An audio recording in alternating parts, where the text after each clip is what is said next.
اللہ تعالیٰ کہہ رہا ہے میرے بندے کن سے مانگ رہے ہو؟ جو مر گئے ہیں یا اگر زندہ بھی ہیں تو تمہاری طرح وہ محتاج ہیں، تو مجھ سے مانگو نا، میرے خزانوں کی کوئی حد نہیں، انتہا نہیں ہے۔ وہ ہمارے ماحول میں دیہاتوں میں وہ پیر سائیں رب ساڈی سندا نہیں، تہاڈی مڑدا نہیں، کوئی میرا مینوں پتر لے دیو، بیچارے سیدھے سر میرا ایک رشتہ دار تھا مرحوم، تو میں اس سے ملنے گیا تو میں نے آتا ہے میاں صاحب، ہمارا جو خاندانی ٹائٹل ہے میاں صاحب، یہاں مولانا کہتے ہیں، کہنے لگا میاں صاحب بندہ تو بڑا چنگا ہے پر تو وہابی ہو۔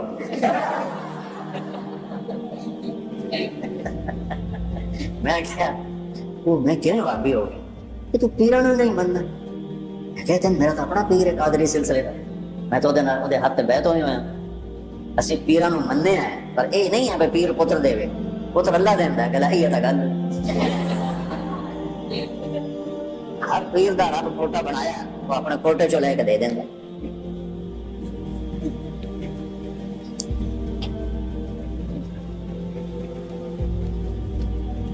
صرف اللہ کے سوا، صرف اللہ ہی اللہ، جس سے پکارا جاتا ہے، جس سے مانگا جاتا ہے، اس کا نمونہ اس آیت میں دیکھیں، وَإِذَا سَأَلَكَ عِبَادِي عَنِّي،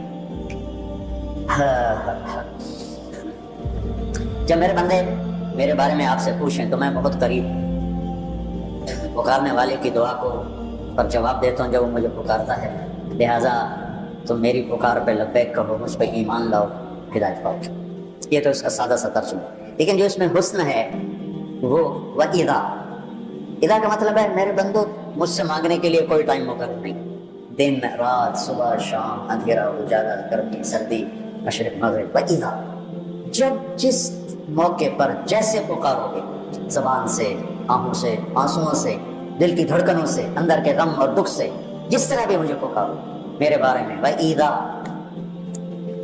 ان نہیں اذا، جب بھی میرے محبوب سألک آپ سے پوچھیں، عبادی پہلے عنی بعد میں، حالانکہ اللہ کی شان کے مطابق ہونا چاہیے، وَإِذَا سَأَلَكَ عَنِّي عِبَادِي، جب میرے بارے میں میرے بندے آپ سے پوچھیں، اور اللہ یہاں عبادی کو پہلے اور اپنی ذات کو بعد میں، اور عبادی محبت کا لفظ، میرے بندے، مومنین نہیں کہا، مسلمین نہیں کہا، عبادی میرے بندے، تو سبھی اللہ کو یا عبادی الذین اسرفوا علی انفسہم، تو کتنے دفعہ قرآن میں یا عباد، تو عباد میں سارے آ گئے، تو اللہ کہہ رہا ہے میرے محبوب جب میرے بندے، کیا محبت ہے اس میں، میرا لال، میرا بیٹا، میرا جگر، موت دیکھتے ہیں، تو جب وہ ناراض ہوتے ہیں پھر دفعہ دور ہو جا کتا کمینہ میری نظر سے، اب اور کیسٹ چل پڑی، تو جب وہ کیسٹ محبت کی ہوتی، میرا ایسے رگڑ کے کہتی ہے کہ اندر سے اس کے جگر سے نکلتا ہے میرا لال، میرا بیٹا، اور یہاں اللہ کہہ رہا ہے میرے بندے، میرے بندے، کیا پیار ہے، صرف عبادی کا مزہ لیتے رہو، میں تو تمہاری طرح بلاغت نہیں پڑھا ہوں۔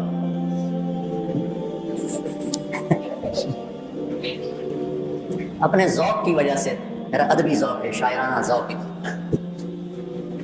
لگا میرے بندے، میں اس میں لہجے کو میٹھا بنانے کی کوشش کر رہا ہوں، کہاں میرے رب کا لامحدود لہجہ، کہاں میری، لیکن میں اس کو مٹھاس کو پیش کرنے کی کوشش کر رہا ہوں، میرے بندے، محسوس لگا نا میرے بندے، تو لگتا ہے کوئی بڑا طاقتور جابر حاکم اپنے غلاموں سے بات کر رہا ہے، عباد غلام، لیکن میرے بندے محبت دے رہا ہے، الفاظ لفظ میں کیا محبت ہے، میرے بارے میں پوچھ رہا ہے، میرے بارے میں۔ اچھا قرآن میں نا یسألونک کے ساتھ آیا، یسألونک، اے میرے محبوب یہ آپ سے پوچھتے ہیں، عن المحیض، محیض کے بارے میں، قل آپ کا یہ ہوا ادا، پھر صحابہ نے سوال کیے، اللہ نے جواب دیے، اور جواب میں نبی کو بیچ میں لائے کہ میرے نبی آپ یوں کہیے، یسألونک عن الانفال، یہ کہتے ہیں انفال مال غنیمت کا ہے، قل میرے حبیب آپ کہیے، الانفال للہ وللرسول، یسألونک عن الاہلہ، یہ اہلہ کے بارے میں سوال کرتے ہیں، قل کہیے میرے محبوب ہی مواقیت للناس، یسألونک ماذا ينفقون، یہ آپ سے سوال کرتے ہیں کیا خرچ کریں، قل العفو، میرے محبوب آپ فرمائیے زائد، یہ طرز قرآن کا سمجھ میں آ گیا۔ اب انہی صحابہ نے سوال کیا کہ ہمارا رب کدھر ہے، قریب ہے تو مناجات کریں، دور ہے تو زور سے پکاریں، تو پچھلے طرز کلام کے مطابق یہاں آنا چاہیے تھا یسألونک عنی، یسألونک عنی، یہ آپ سے میرے بارے میں پوچھ رہے ہیں. قل هو قریب، آپ کہیے وہ قریب ہے. تو پیچھے کو 14-15 دفعہ یہ آیا ہے یسألونک. تو یسألونک یسألونک، اب وہی صحابہ کہہ رہے ہیں کہ اللہ کے بارے میں ہم آپ سے پوچھتے ہیں، تو آیت کا اترنا اسی طرح سے ہونا چاہیے. یسألونک عن اللہ قل هو قریب، یسألونک عنی قل هو قریب. میری بات سمجھ میں آ رہی ہے کہ یہ میرے محبوب آپ سے پوچھ رہے ہیں میرے بارے میں، تو آپ کہیے وہ قریب ہے. لیکن یہاں سارا جملہ تبدیل کر دیں، سارے جملے کی کیمسٹری تبدیل کر دیں. وَإِذَا، وہاں اذا نہیں، یسألونک. یسألونک کا مطلب ہے کہ اس وقت یہ جواب ہے، آئندہ اس میں تبدیلی آ سکتی. اور اذا سأل کا مطلب ہے کہ اب جو جواب آئے گا ہمیشہ کے لیے آئے گا، اس میں کوئی تبدیلی نہیں ہو سکتی. وَإِذَا اور یسألون، جب یہ میرے بندے میرے بارے میں پوچھیں تو آگے اللہ نے کہنا تھا کہیے میں قریب ہوں. اللہ کہتا ہے فإنی قریب، میں قریب. میں پوچھتا ہوں کہ بھائی مولانا زبیر صاحب کدھر ہے؟ تمہارا نام کیا ہے؟ میں کہتا ہوں صحیح مولانا صحیح صاحب، مولانا زبیر صاحب کدھر ہے؟ تو آپ کہیں گے یہ وہ بیٹھے ہیں. ٹھیک ہے، میں پوچھتا ہوں کہ مولوی صحیح صاحب مولانا زبیر صاحب کدھر ہیں؟ آپ کے بولنے سے پہلے وہ خود بول پڑتے ہیں کہ جی میں یہاں ہوں. تو کوئی فرق ہے ان دونوں چیزوں میں؟ انہوں نے میری بات کو عزت دی ہے کہ آپ کے بولنے سے پہلے خود بول پڑے میں موجود میں ہوں. شیخ رمزی ہوتے تو زیادہ سمجھا سکتے، اب میرے جو اندر احساسات ہیں میرے پاس آگے الفاظ کوئی نہیں. اللہ تعالیٰ فرما رہے ہیں کہ جب میرے بندے میرے بارے میں آپ سے پوچھیں تو ایک دم اللہ نے کلام کی شکل بدلی. میرے حبیب آپ پیچھے ہٹ جائیں، اس کا جواب میں خود دوں گا کہ میرے بندہ تیرے پاس ہی تو ہوں، تیری اشارت سے زیادہ تیرے قریب ہوں. اللہ نے اپنے حبیب کو بیچ میں نہیں شامل کیا کہ میرے محبوب آپ پیچھے ہو جائیں. مجھے یہ جواب اتنا پسند آیا ہے کہ میں چاہتا ہوں کہ آپ کی جگہ میں خود جواب دوں. میرے بندوں میں تمہارے پاس ہوں، تمہاری اشارت سے زیادہ قریب، تم سے دور نہیں ہوں. اینما تولوا فثم وجہ اللہ، میں تم سے دور نہیں ہوں، تمہارے پاس ہوں، تمہاری اشارت سے زیادہ قریب ہوں. تو قدم قدم میری معیت تمہارے ساتھ ہے. مجھے پکارنے کے لیے زور لگانے کی ضرورت نہیں ہے، عربی کی ضرورت نہیں ہے، جس زبان میں پکارو گے وہ سنے گا. آگے کہتا ہے اجیب دعوت الداع اذا دعا، میں تیرے پاس تیرے قریب.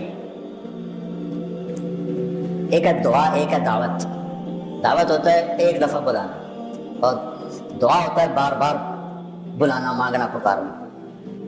اور میرا رب کہہ رہا ہے زندگی میں کسی نے مجھے ایک دفعہ بھی پکارا تو میں لبیک کہتا. دعوت دعوت، دعا نہیں دعوت. دعا ہم تو ہر وقت 5 وقت نماز پڑھتے ہیں، اللہ کو پکارتے ہیں، تہجد پڑھتے ہیں، نفل پڑھتے ہیں، اشراق پڑھتے ہیں، قرآن پڑھتے ہیں، ذکر کرتے ہیں، ہم اللہ کو پکارتے ہیں. اور میرا اللہ کہہ رہا ہے زندگی میں ایک دفعہ جس نے مجھے کہا یا اللہ، تو میرا جواب 70 دفعہ آئے گا لبیک لبیک یا عبد. اب بتاؤ اس اللہ سے پیار کرنا چاہیے کہ ڈرنا چاہیے؟ تو پیار کیجیے. تو ہمارے خطیبوں نے اللہ سے ڈرا ڈرا کے تو بھائی پھر یہ سب میں نہیں ڈرا کہ جن آ گیا، جن بابا آ گیا، جن بابا آ گیا، بچارے کو ڈر کر کے رضائی میں گھستے ہیں.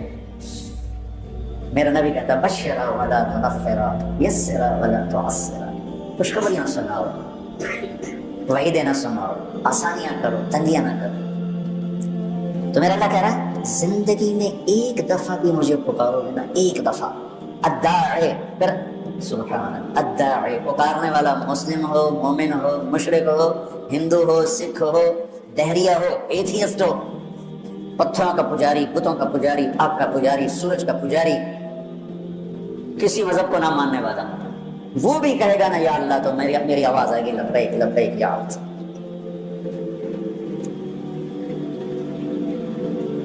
بچہ اب گھروں میں دیکھ بچہ ماں سے کہتا اماں، وہ کہتی جی جی میرا لال.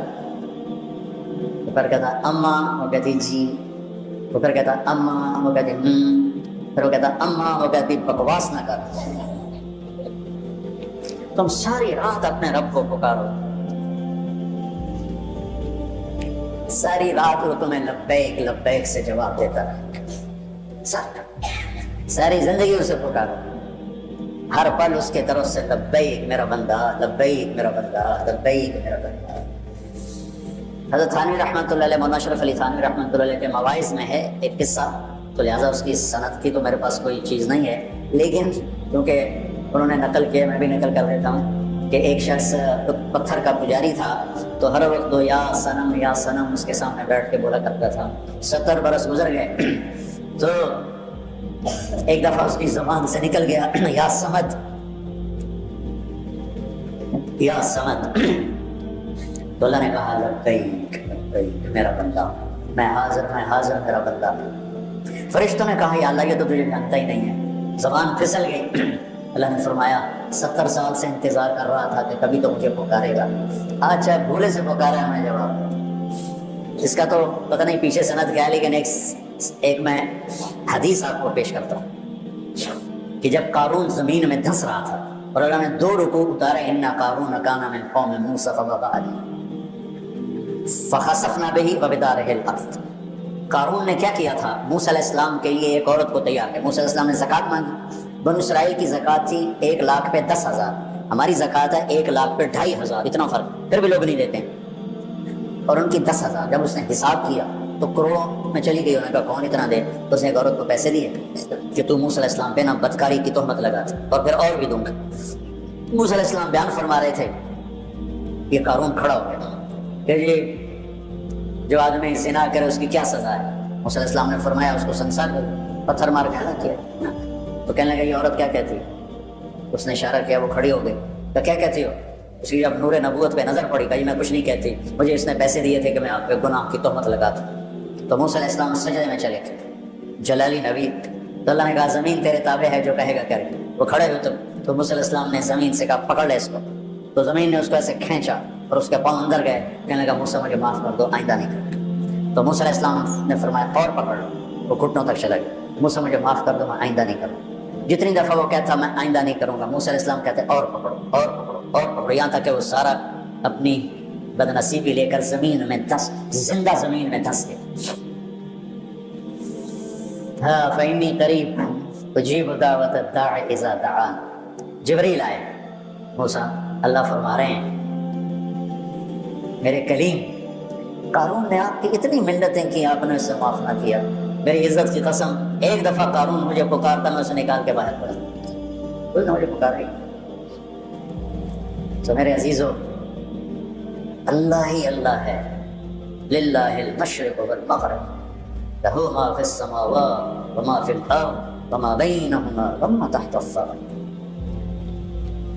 وإن تجهر بالقول فإنه يعلم السر وأخفى، اللہ لا الہ الا هو لہ الاسماء الحسنى۔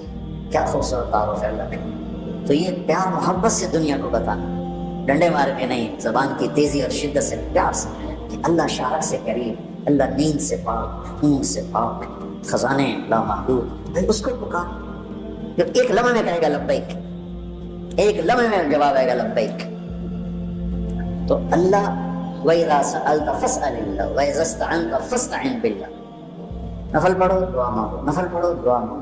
یہ اس کے اوپر رمضان کی بات آ رہی ہے، شہر رمضان الذی انزل فیہ القرآن، یہ رمضان کا مہینہ ہے جس میں ہم نے قرآن کو اتارا۔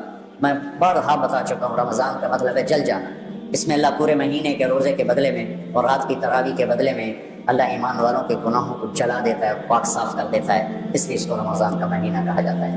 اور اللہ تعالیٰ نے، اللہ کا عرش اس میں پہلے آسمان پہ آ جاتا ہے، تو اس میں یہ آئی ہوئی آیت، پھر آگے رمضان شروع ہو جاتا ہے کہ سیزن ہوتا ہے، رمضان دعاؤں کا سیزن ہے، عام وجہ سے کھل کے مانگو کہ اس کے خزانوں میں کوئی کمی کوئی نہیں ہے۔ لہٰذا بھائیو، نماز کے ذریعے، روزے کے ذریعے آسمان تک دعائیں۔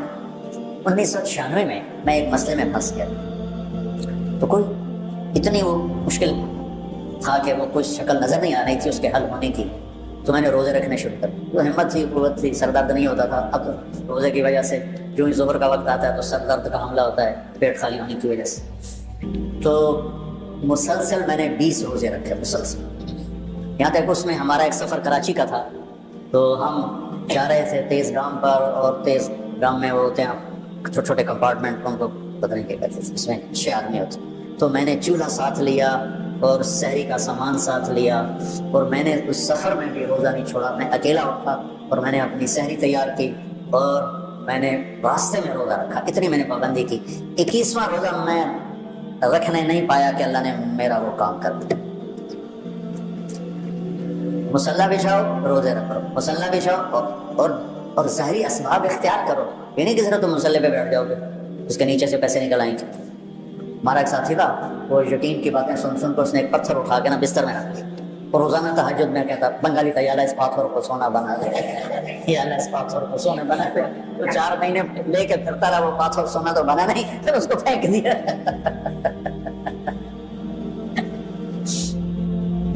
اپنی ظاہری کوشش پوری ہو اور پھر اللہ سے مانگو۔ روزہ ایک اور واقعہ یاد آئے گا، میہ فارکین شام کا شہر تھا اور اس کا قلعہ تھا پہاڑ پر۔ 1 سال صحابہ اس کا محاصرہ کر کے پڑے رہے، خالد بن ولید جیسے فتح نہیں ہو سکا۔ تو خالد بن ولید رضی اللہ تعالیٰ نے اعلان فرمایا کہ سارا لشکر روزے رکھو کہ اللہ اس کو ہمیں فتح کروا۔ پہلے دن روزہ رکھا گیا۔ خالد بن ولید افطاری کے لیے خیمے میں آئے تو افطاری کوئی نہیں تھی، تو ان کو خیال آیا غلام میرا بیمار ہوگا، انہوں نے پانی پی کر روزہ اسٹارٹ کر۔ اگلے دن پھر ان کو خیال آیا، اگلے دن آئے تو پھر افطاری کوئی نہیں، پھر ان کو خیال آیا کہ غلام بیمار ہوگا، پانی پی کے افطاری کر۔ تیسرے دن پھر افطاری کوئی نہیں تو اس کو بلا لیا، کہا بھائی خیریت ہے، آپ بیمار ہیں؟ کہا جی نہیں۔ کہا میری افطاری نہیں ملتی مجھے، بھائی میں تو روز رکھتا ہوں۔ کدھر؟ کہا جی خیمے میں۔ کہاں چلی جاتی؟ بھائی مجھے کیا خبر، میں تو رکھ کے چلا جاتا ہوں۔ کہا اچھا آج پہرا دیں۔ تو جب اس نے لا کے افطاری رکھی اور یہ ایک طرف چھپ کے بیٹھ گئے تو ایک کتا آیا اور خیمے کے پیچھے سے وہ گھسا اور وہ جو روٹی پڑی تو اس کو منہ میں ڈالا اور بھاگ پڑا۔ خالد بن ولید فرمانے لگے یہ کچھ اس کے پیچھے راز ہے، انہوں نے کتے کے پیچھے دوڑ لگا تھا اور کتا آگے آگے، خالد بن ولید پیچھے پیچھے۔ تو وہ کتا ایک ندی سی تھوڑے تھوڑے پانی والی ندی میں گھسا، وہ بھی گھسے، آگے ایک چھوٹا سا سوراخ تھا اس میں گھس گیا۔ خالد بن ولید لمبا قد اور پتلے جسم کے تھے، دیکھنے میں لگتے تھے جیسے کہ کوئی مکے دی مارے، لیکن انہوں نے پہاڑوں کو راستے سے ہٹا دیا۔ سیف اللہ، اللہ کی تلوار۔ زید بن، آپ نے موتا کا لشکر بھیجا تو آپ نے کہا تمہارے امیر ہیں زید بن حارثہ، یہ شہید ہو جائیں تو پھر جعفر ہے آپ کے چچا زاد، یہ شہید ہو جائیں تو پھر عبداللہ بن رواحہ، یہ شہید ہو جائیں تو پھر جس کو چاہو امیر بنا لیا۔ تو خالد بن ولید رضی اللہ تعالیٰ عنہ کی پہلی جنگ تھی یہ موتا، اسلام لائے اور یہ جنگ پیش آ گئی صلح حدیبیہ کے بعد کی بات ہے۔ تو یہ موتا اردن میں ہے، میں وہاں 2 دفعہ گیا ہوں۔ زید بن حارثہ شہید ہو گئے تو جعفر تیار کیوں کہتے ہیں ان کو جھنڈا پکڑا تو انہوں نے ہاتھ کاٹ دیا، تو انہیں دوسرے ہاتھ میں لے لیا، انہیں وہ ہاتھ کاٹ دیا، تو کٹے ہاتھوں سے جھنڈے کو یوں چمٹا لیا، انہیں پیچھے سے کاٹ دیا تو جھنڈا گر گیا۔ تو اللہ کے نبی مسجد نبوی میں بیٹھے ہوئے تھے اور فرما رہے تھے زید آگے بڑھ رہا ہے اور قتال کر رہا ہے اور وہ قتل ہوا اور وہ گیا جنت میں۔ پھر آپ نے فرمایا اب جھنڈا جعفر نے اٹھایا ہے اور وہ آگے بڑھا ہے، اس کے دونوں ہاتھ کٹے اور وہ گرا اور وہ گیا جنت میں، اور اس کے دونوں ہاتھوں کے بدلے میں اللہ نے جعفر کو 2 پر دے دیے ہیں جس سے وہ جنت میں اڑتا پھرتا ہے۔ اس میں وہ کہتے ہیں جعفر طیار۔ یہ اللہ کے نبی کی خوشخبری تھی کہ جعفر کو اللہ نے 2 پر دیے ہیں جس سے وہ جنت میں اڑتا پھرتا ہے۔ پھر آپ نے کہا اب جھنڈا اٹھایا عبداللہ بن رواحہ نے، وہ آگے بڑھا، قتال کیا، قتل ہوا اور تھوڑے لمحے کے بعد فرمایا ہو گیا جنت میں، جھنڈا گر گیا، اب کوئی اٹھانے کی ہمت نہیں رہی۔ تو ثابت بن اکرم ایک انصاری صحابی ہیں، انہوں نے جھنڈا اٹھایا، کبھی جھنڈا پکڑو، ہاتھ سے نکل رہی ہے جنگ۔ تو لوگوں نے کہا تو ہی پکڑ لے، تو بدری آدمی۔ ثابت بن اکرم بدری صاحب، کہا بھائی میرے بس کا نہیں ہے، کسی اور کو پکڑاؤ۔ تو سفرہ تفریح میں کس کے منہ سے نکلا خالد کو پکڑاؤ، وہ نہیں پتا تھا، شور شرابہ تھا، تو کسی نے کہا خالد کو پکڑاؤ، یہ کہنا تھا کہ سب نے کہا خالد کو دو۔ اب اللہ کے نبی خاموشی سے اوپر دیکھ رہے ہیں، ایسے سامنے سناٹا اور ادھر یہ ہو رہا ہے۔ تو آخر سب نے کہا خالد تو جھنڈا اٹھا، وہ کہنے لگے میں تو نیا مسلمان ہوں اور میری پہلی جنگ ہے، بابا کسی پرانے آدمی کو دو۔ تو سمجھ گئے تو ہی لے۔ تو خالد نے ایک ہاتھ میں جھنڈا پکڑ کے دوسرے ہاتھ سے جب یوں تلوار لہرائی نا تو میرے نبی نے فرمایا اللہ نے اپنی تلواروں میں سے ایک تلوار کو نکال دیا ہے، سیف اللہ۔ اس دن آپ کے ہاتھ سے 9 تلواریں ٹوٹیں لڑتے اللہ نے ان کے ہاتھوں فتح نصیب فرمائی۔ 3000 کے لشکر نے 1 لاکھ پہ غلبہ پایا۔ پڑھو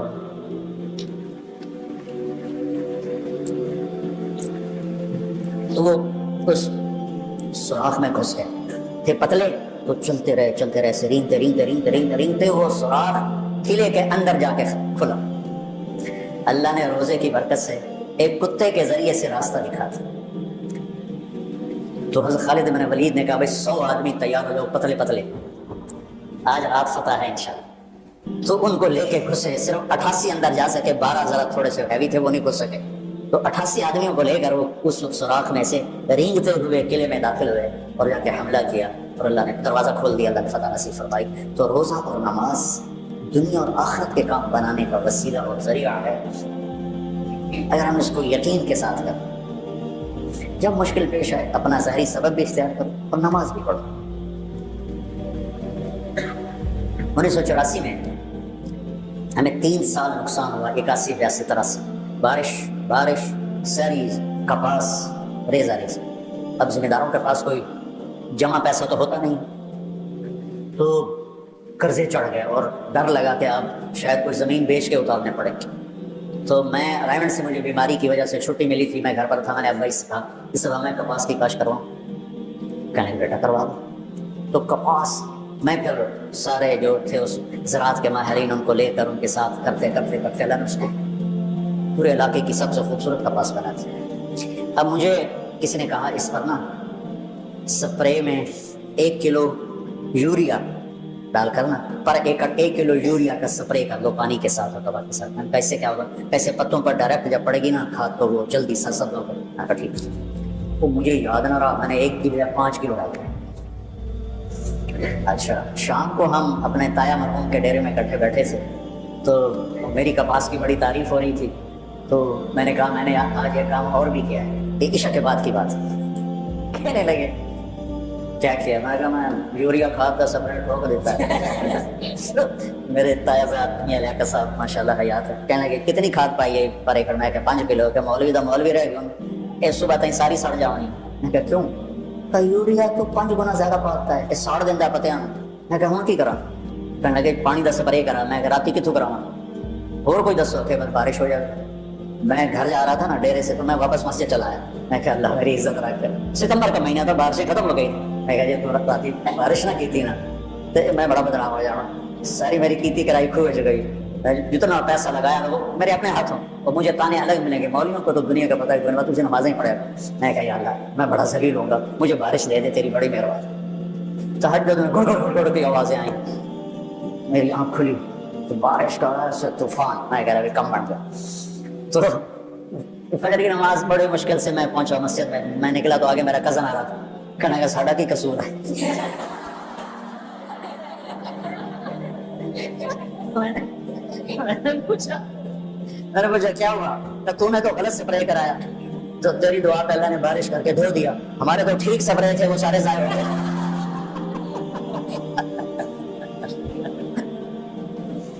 بچوں, نماز اور روزہ ظاہری اسباب کے ساتھ بہت بڑی طاقت. نماز سے دل لگاؤ, روزے سے دل لگاؤ. میں بہت روزے رکھتا تھا جب مجھے سر درد نہیں ہوتا تھا, کیونکہ مجھے بھوک پیاس مجھے گراتی نہیں تھی نا, مجھے احساس ہوتا تھا. اب جوان ہو, آگے ایک اور بڑا خوبصورت مضمون آ رہا ہے روزے کے ساتھ ہی. حل لکم لیلۃ الصیام الرفث الی نسائکم ہن لباس لکم وانتم لباس لہن. لگتا ہے بڑے ہی بھوکے بیٹھے ہو.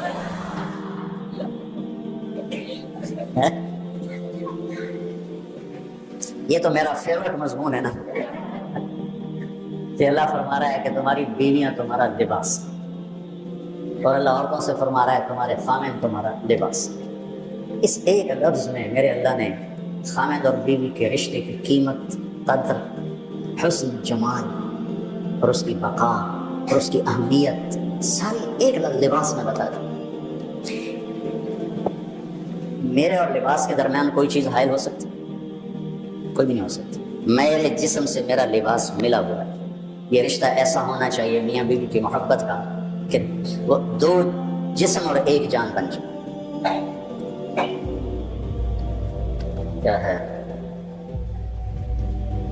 من تو شدم تو من شدی, من جان شدم تو تن شدی, تا کس نہ گوید بعد ازی من دیگرم تو دیگری, آفا کہا گردید ہم بسیار خوب باندیدہ ہم مہر بتاں ورزیدہ ہم لیکن تو چیزیں دیگری من تو شدم تو من شدی من جا شدم تو تن شدی طاقت نہ گوید بعد ازی من دیگرم تو دیگری. یہ اسی آیت کا ترجمہ ہے کہ خاوند اور بیوی کا رشتہ ایسا ہے کہ جانیں دو ہیں اور روح ایک، جسم دو ہیں روح ایک. ہن لباس لکم وانتم لباس لہن.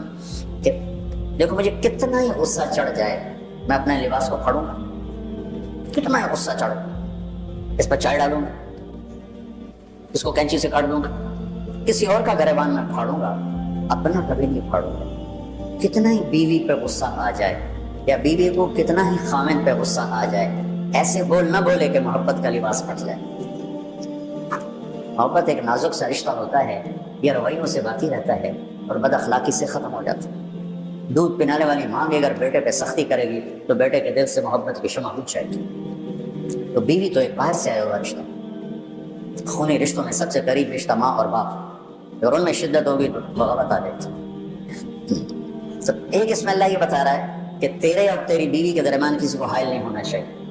ہمارا جیسے جو مشترکہ نظام زندگی ہے تو اس میں سارے رشتے اس رشتے کے درمیان، ادھر سے ساس، ادھر سے سسر، ادھر سے نند، ادھر سے دیور، ادھر سے بھاور، ادھر سے جٹھانی، یہ اس طرح انہوں نے اس رشتے کو مسل کے رکھ دیا ہے کیونکہ اس کا سارا حسن و جمال ختم ہو کے رہتے ہیں. اس رشتے میں کوئی اور نہیں داخل ہو سکتا.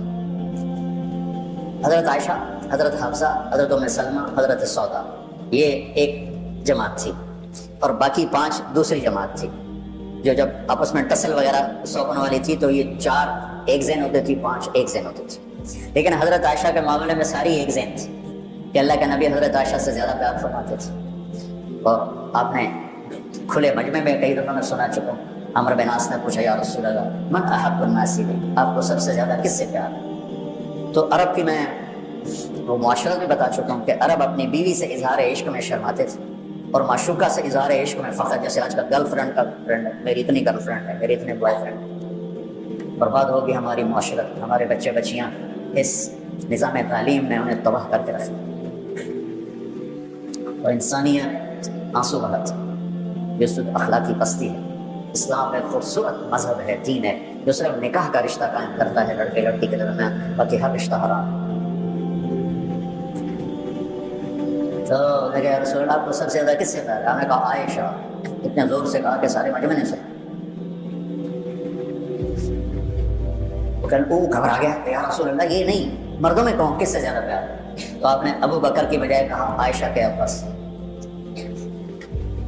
تو ازواج مطہرات نے حضرت بی بی فاطمہ رضی اللہ عنہا علیہ السلام کو بھیجا کہ آپ جا کے بات کریں. تو وہ تشریف لائیں تو حضرت عائشہ کے گھر کی باری تھی کہ یا رسول اللہ آپ کی بیگمات ابو بکر کی بیٹی کے بارے میں شکایت کرتے. تو آپ نے یہ نہیں پوچھا کیا شکایت کرتے. خامد اور بیوی کے رشتے میں فاطمہ جیسی بیٹی بھی داخل نہیں ہو سکتی. آپ نے کہا بیٹی آپ کو یہ پسند نہیں ہے کہ جس سے آپ کا باپ محبت کرے آپ بھی اس سے محبت کریں؟ تو جنت کی سردار خاتون چپ کر کے واپس آ فرمایا آپ جانو آپ کا کام جانے، میں اپنے ابا سے دوبارہ بات نہیں کروں. یہ وہ رشتے. اب تم نوجوان ہو، تمہاری شادیاں ہوں گی تو ساس بہو بڑا خوبصورت رشتہ ہے. تو میں نے میری 2 بیٹیاں تھیں، میں نے ان کی شادی کر دی اور میں بیٹیوں سے خالی ہو گیا. تو میں نے اپنے 2 بیٹوں کو شادی کی، 2 بہویں لے کر آئے. تو ہم دونوں نے طے کیا کہ ہماری بیٹیاں ہمارے گھر آ گئی، اب ہم ان سے بیٹی والا سلوک کریں. جب انہوں نے دیکھا کہ ہم ان کے ساتھ بیٹی جیسا سلوک کرتے ہیں، انہوں نے ہمیں ماں باپ بنا دیا. تو وہ ہماری خدمت ہماری بیٹیوں سے بھی زیادہ کر رہے ہیں. محبت بہوؤں سے تو نسل چلتی ہے، میری جو نسل چلے گی، میرے بیٹے کی جو نسل چلے گی وہ میری بہو سے چلے گی. تو اسی کو میں زخمی کر دوں تو پھل کیا رہے گا؟ درخت کو ایک زخم لگ جائے وہ پھل کٹا جاتا، مرجھا جاتا. اور یہ جو بچیاں ہیں یہ اپنے ماں باپ کو کھو کے چلی گئیں سسرال کے گھر، اب ان کی ماں اور باپ ان کے ساتھ نہیں ہیں. تو یہ خامن کے ماں باپ کو اپنے ماں باپ بنا لیں اور خامن کے ماں باپ انہیں اپنی بیٹی بنا لیں، یہ انہیں اپنا ماں باپ بنا لیں. تو کتنا یہ محبت کا رشتہ ہے، لیکن یہ ٹسل ٹکراؤ کا رشتہ بن کے رہے. چونکہ ہم نے اپنے نبی کی زندگی نہیں پڑھی تو پھر ہم سے اپنی بیویوں پر زیادتی ہوتی ہے، ماں کی وجہ سے، باپ کی وجہ سے، بھائیوں کی وجہ سے، بہنوں کی وجہ سے. ایک بات بہن کان میں ڈال لیتی ہے، یہ بہن سے رشتہ مضبوط ہے، بیوی سے بھی مضبوط نہیں ہے، تو اسی پہ چل کے اس کی بےزتی ہو رہی ہے تو اس کو دلیل کیا جائے گا. ماں کچھ کہہ دیتی ہے اور بعض نادان والدین ایسے ہیں جو بیٹی کی شادی کرنے کے بعد بھی اس پہ کنٹرول رکھتے ہیں، پیچھے سے اس کو ہدایات دیتے ہیں، تو انہیں ساس سے یہ کرنا ہے، سسر سے یہ کرنا ہے، خامن سے یہ کرنا ہے۔ یہ بیوقوف والدین بھی اپنی بچیوں کا گھر برباد کر رہے ہیں، اور وہ معصوم بچی والدین سے تعلق کبھی زیادہ ہوتا ہے، خامن سے کم ہوتا ہے، تو وہ ماں باپ، میری امی کہہ رہی میں کیا کروں، میرے ابو کہہ رہے میں کیا کروں، ایسے امی ابو سے ہاتھ جوڑ کے کہتا ہوں جب بیٹی کو رخصت کر دیا ہے تو اسے اس گھر میں بسنے دو۔ اس کو پیچھے سے جو لوگ اپنے تار ہلاتے رہتے ہیں وہ ان کے گھر اجڑ جاتے ہیں۔ تو اب عورت میرا لباس ہے، میں عورت پہ لباس۔ اب عورت کی باری آ گئی کہ اب بیوی اور خامن کے درمیان بیوی کہے گی میں آپ کی بیٹی ضرور ہوں لیکن میرا خامن پہلے، اب میرے باپ ضرور ہیں لیکن میرا خامن پہلے، اب میری ماں ضرور ہے لیکن میرا خامن پہلے۔ اور بیٹا کہے گا ماں جی آپ میری ماں ہیں لیکن میری بیوی میری ہے، ابا جان میں آپ کا بیٹا ہوں، آپ مجھے حکم دیں، میں آپ کی خدمت کروں، میں آپ کے لیے چائے بناتا ہوں، میں آپ کے کھانے کا، میری بیوی کی ذمہ نہیں۔ اجتماعی زندگی نے برباد کر کے رکھ دیا۔ کہیں اس کا ماشاءاللہ اچھے نمونے بھی ہیں، یہ بہت خوبصورت نظام زندگی ہے، لیکن غلط ہونے کی وجہ سے نا وہ پچھلی دفعہ بھی میں نے اس پہ بات کی تو خواخے بڑا مشہور ہوا تھا، خواخے خوفناک لفظ۔ تو حالانکہ یہ رشتے تھوڑی سی سوچ کے ساتھ خوبصورت ہو سکتے ہیں کہ جو میرے گھر میں بہو بن کے آئی ہے مجھے باپ بنا لے، اس کا باپ تو پیچھے رہے، تو میری بیگم کو ماں بنا لے، اور میں آنے والی کو اپنی بیٹی بنا لے، اور میری بیگم اسے اپنی بیٹی بنا لے، تو کتنا خوبصورت رشتہ۔ لیکن پہل سسرال سے ہوتی ہے، کوئی موقع ہاتھ سے جانے نہیں دیتے، خود ہی شادی کرتے ہیں، خود ہی برباد کر دیتے ہیں۔ لباس میں کوئی چیز حائل نہیں ہو سکتی، لہٰذا اس رشتے میں کسی کو اولاد بھی نہیں داخل ہو سکتی۔ کتنی بیوقوف مائیں ہیں جو اولاد کے پیچھے خامن کو بے عزت کر دیتی ہیں، یہ انتہائی خوفناک قدم ہے۔ اور کتنے بیوقوف باپ ہیں جو اولاد کے پیچھے بیویوں کو ذلیل کر دیتے ہیں۔ اولاد بعد میں ہے، اس رشتے کے بعد والدین، لڑکی کے والدین، لڑکے کے والدین، حالانکہ ان دونوں کے بچے، یہ سب بعد میں ہیں، پہلے یہ خامن اور بیوی کا رشتہ ہے۔ سینکڑوں آیات اللہ نے اس پر اتاری ہے، چونکہ اس سے آگے نسل نے چلنا ہوتی ہے۔ تو ہمارا ماحول ایسا ہے کہ اس میں خوبی نہیں دیکھتے۔ اور میرے نبی کی حدیث سے پاک یاد آئی، آپ نے فرمائی ہے میرے جو انصار ہیں یہ بڑے اعلیٰ لوگ ہیں، ان کے گھر میں جب کسی کی بیٹی شادی ہو کے آتی ہے تو اسے محسوس ہی نہیں ہوتا اپنے گھر میں ہوں یا سسرال پہ ہوں۔ تو میرے عزیزوں، یہ بہت لمبی رات ہے، بہت بڑا پہاڑ ہے، یہ اللہ اس کو ہلائے اور ہٹائے تو ہٹائے، لیکن میرے ذمہ تو اگر چبت ہیں جماعت کی آستینوں میں، مجھے ہے حکم اذان لا الہ الا اللہ، میں تو کہتا رہوں گا وہ جو گیت تم نے سنا نہیں، میری عمر بھر کا ریاض تھا، میرے درد کی تھی وہ داستان جسے تم ہنسی میں اڑا گئے۔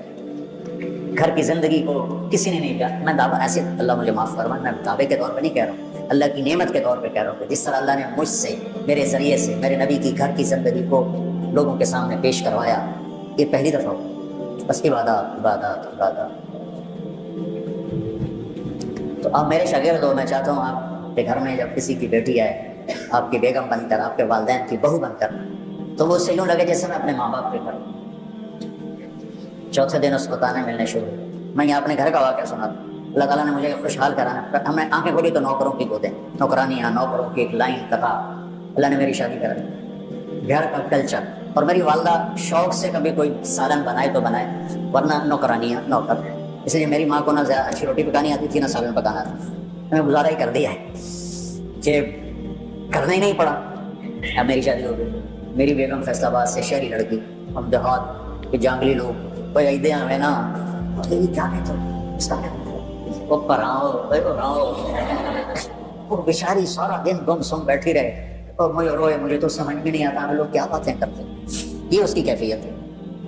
اور جرگہ بیٹھ گیا، اب ساری بوڑھیاں، چاچیاں، پھوپھیاں، بہنا اکٹھے ہو مقدمہ کیا، تیری ماں سارے دن چولہے تے سڑ دی ہے تے بیگم تیری پلنگ تے ٹھکتے بیٹھی ہوئی۔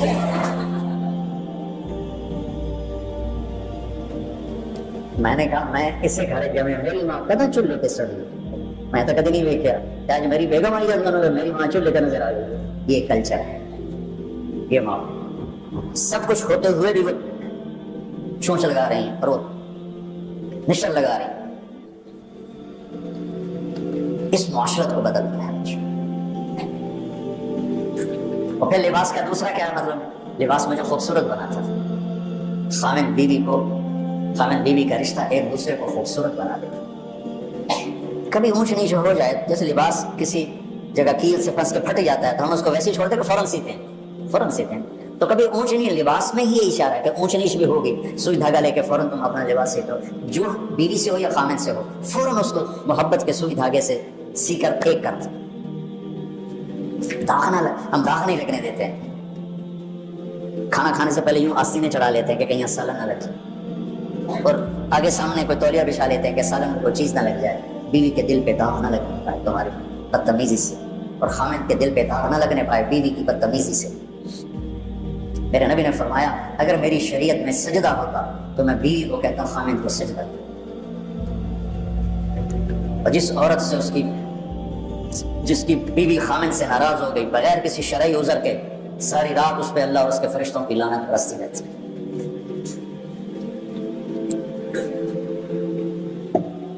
پھر لباس کا ایک اور مسئلہ.